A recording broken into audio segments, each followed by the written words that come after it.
we now welcome you to the 1973 Mid-Southern West Virginia running of the horses.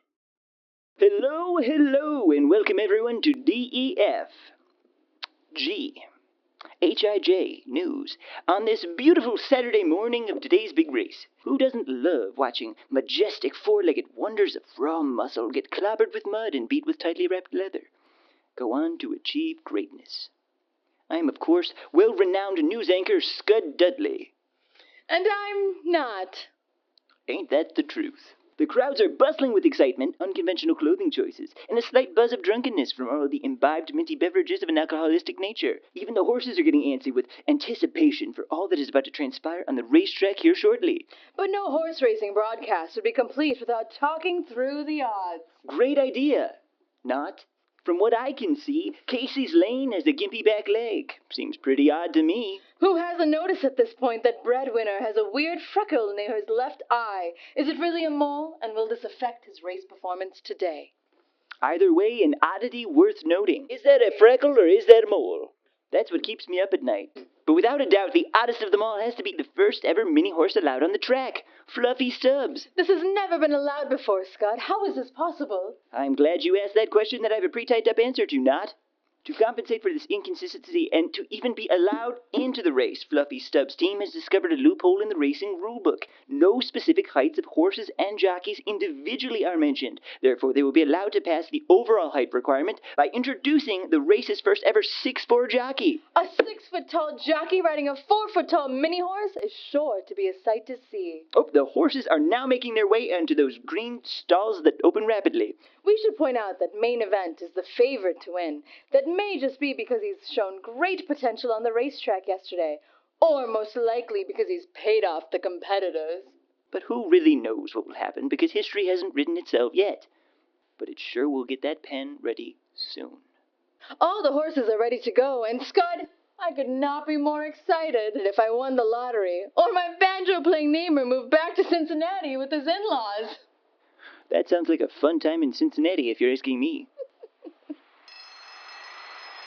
And they're off, with Resilience making an early break for the lead. I don't know, Scott. Appears that Lucky Break is gaining speed from the outside.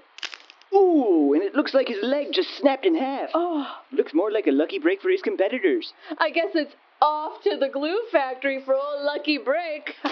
Oh, I hear the weather's quite beautiful there this time of year. Although it's been known to get quite crowded. Taxidermites, everyone. Taxidermites. As we round the first corner, it appears we have a tight fight going on the inside between Santo Domingo, Domingo Santo, and Dominican Bingo.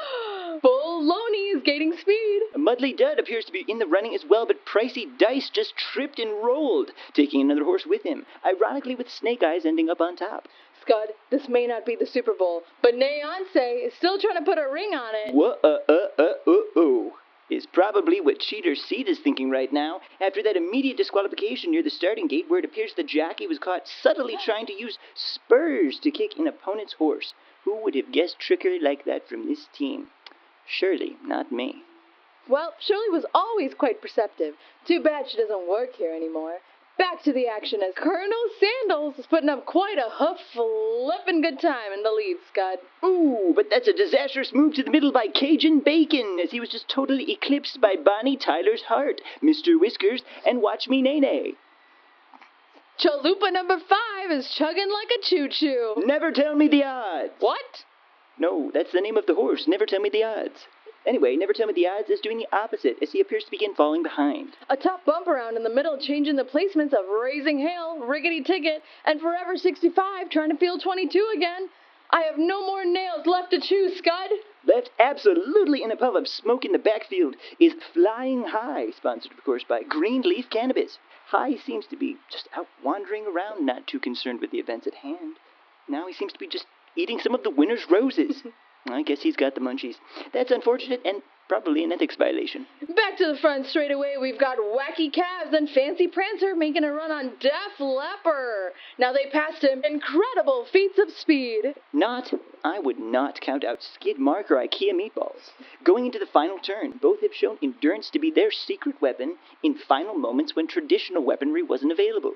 Lefty Lucy sneaking into the inside. Followed, of course, by righty tighty tighty whities and topsy turvy, who's followed naturally by Sigyo no Senshi Kara wa so de na kereba na ranai kara tora kare nikogaku o harata.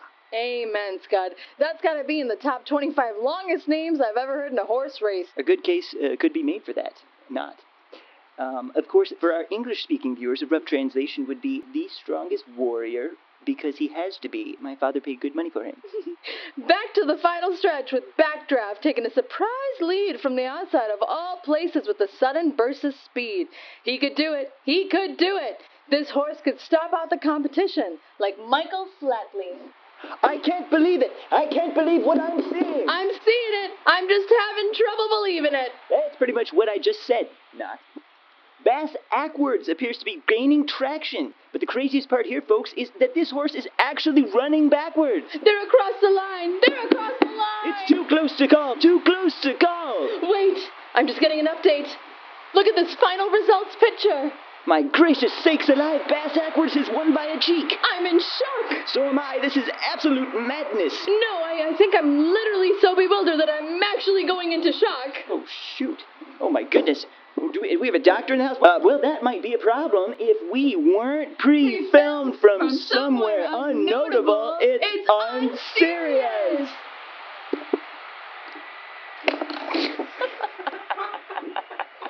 For other hard-hitting news or other humor hitting your gut hard enough to bust a chuckle, listen, watch, and follow @SoundUnserious on the social media avenues that are presented on screen in front of you currently. You could also like, share, subscribe, and or follow for the most up-to-date media regarding the subject of humor discussed previously. This has been DEFGHIJ News 9 at 5. I'm Scud Dudley, signing off.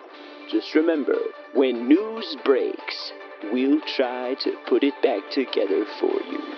Good night, America.